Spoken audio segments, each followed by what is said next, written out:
आरतीसाठी वरती होतं आणि आरती होत असताना त्यांच्या चेहऱ्यावरचं जे समाधान आहे ते इतकं अप्रतिम होतं की निश्चितपणानं त्यांना असं वाटत होतं की आज खऱ्या अर्थानं आपल्याला देव भेटतोय.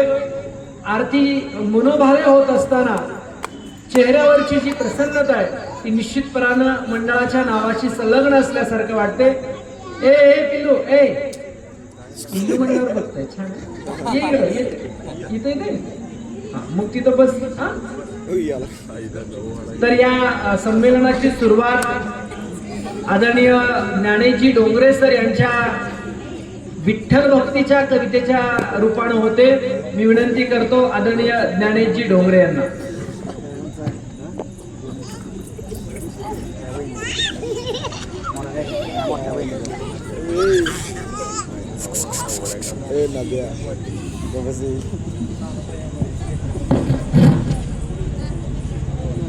सर्वांना नमस्कार.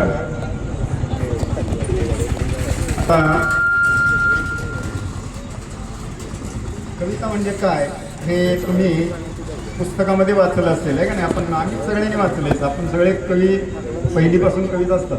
बालवाडीला पण असतात. बदका बदका नाचरी तुझी पिल्ली पाचरी सारखी आहे का नाही. मग त्यावेळेला आपल्याला काय वाटतं कवी म्हणजे काहीतरी मोठा माणूस असतो काय की. कारण आपण कुठल्याच कवीला बघितलेलं नसतं किंवा बघितलेलं नाही आपण. आता आम्ही कविता लिहितो. कविता म्हणजे काय असतं तर तुमच्या जे मनात आहे तुम्हाला पण माहिती आहे तुमच्या मनात हेच होतं. फक्त आम्ही ते कागदावर उतरवतोय आणि तुमच्या पुढे आता सादर करतोय.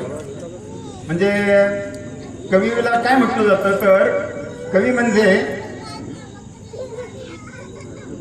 बोलतो ना प्राणातून. कवी जेव्हा प्राणातून बोलतो.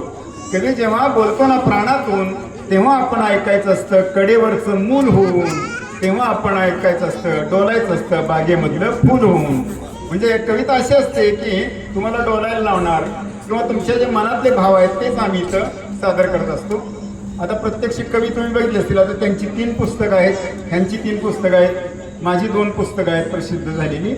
म्हणजे कविता म्हणजे काय असतं पूर्वी जसं आम्हाला वाटायचं तसं मोठं झाल्यानंतर हळूहळू लक्षात यायला आलं की हे जे काय आहे कवीला बघण्याची दृष्टी बारीक लागते. तुम्हाला सुद्धा त्याची दृष्टी असेल फक्त ते तुम्ही अजून अंमलात आणलं नाही. आता आम्ही जर आमच्या कविता ऐकून तुमच्यातला जर एखादा कवी जागा झाला किंवा लिहायला लागला तर ते हे कार्यक्रमाचं हे सार्थक झालं असं म्हणेन. आणि याचं सगळं श्रेय आपल्या दीपक दादांना जात आहे कारण त्यांनी आम्हाला इथं निमंत्रित केलेलं आहे. मंडळातल्या सर्व सदस्यांचे आभार मानलेलेच आहेत. आता प्रत्यक्ष आपण कवितेला सुरुवात करूया. कविता म्हणजे नेमकं असतं काय सगळ्यांना माहिती आहे. पंढरपूरचा विठ्ठल अगदी आपल्या जवळ आहे. सगळेजण विठ्ठल आज तरी एकादशीच आहे. सगळेजण जाऊन आले असतील.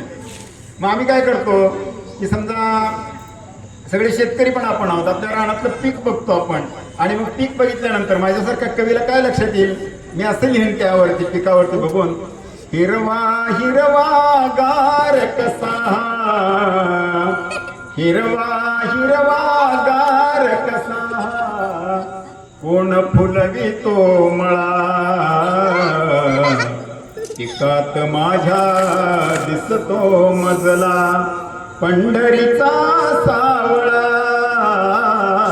पंढरीचा सावळा.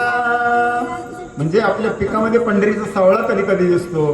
किंवा आता आपण बघतो रोज ढग भरून येते. सारखा पाऊस पडतो. मगाशी पण पाऊस पडला तुमच्या इथे दुपारी पण आहे ना. सारखा येतोय जातो येतोय. मग ढग बघितल्यानंतर माझ्यासारखा कवी काय लिहिल नभातुनी काळ्या ढगातुनी धारा आल्या खाली चळचळा नभातुनी काळ्या ढगातुनी धारा आल्या खाली चळचळा मळ्यात मला भेटाया आला पंढरीचा सावळा माझ्या मळ्यात मला भेटाया आला पंढरीचा सावळा. म्हणजे अशी असते ती कविता की तुम्हाला पण वाटतं विठ्ठलाबद्दल काहीतरी म्हणावं आहे की नाही. पण त्याला बारीक बघण्याची दृष्टी सगळेकडचं आभाळ बघतोय आपण रोज बघतोय पाऊस रोज पडतोय. पण आम्ही त्यात काय शोधलं तर पावसाच्या रूपानं जणू काय देवच माझ्या रानात येतोय काय की. म्हणजे अशी कविता असते. आता समजा पाऊस जर पडलाच नसता तर शेतकऱ्यापुढे मोठी चिंता उभा राहिली असते है का नाही. मग असाच एक शेतकरी पाऊस पडला नाही असं आपण मानूया. आणि मग असाच एक शेतकरी आपल्या स्वस्तात सगळ्यात स्वस्त देव म्हणलं तर विठ्ठल आहे. त्याला विनंती करतोय की तू काय कर गाभाऱ्यातनं बाहेर ये आणि चंद्रभागेला घेऊन ये आणि माझ्या रानात पावसाच्या रूपाने किंवा थेंबाच्या रूपाने पड. अशा प्रकारची विनंती करणारी कविता मी सादर करतो. जरा आवाज कमी करायचा. हा, इथं ऐकतोय. हा.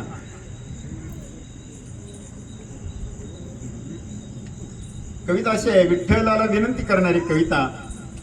धाव रे विठ्ठला गाभाऱ्यातुनी, धाव रे विठ्ठला गाभाऱ्यातुनी, थेंब होऊन तू सांडरानातुनी, थेंब होऊन तू सांडरानातुनी,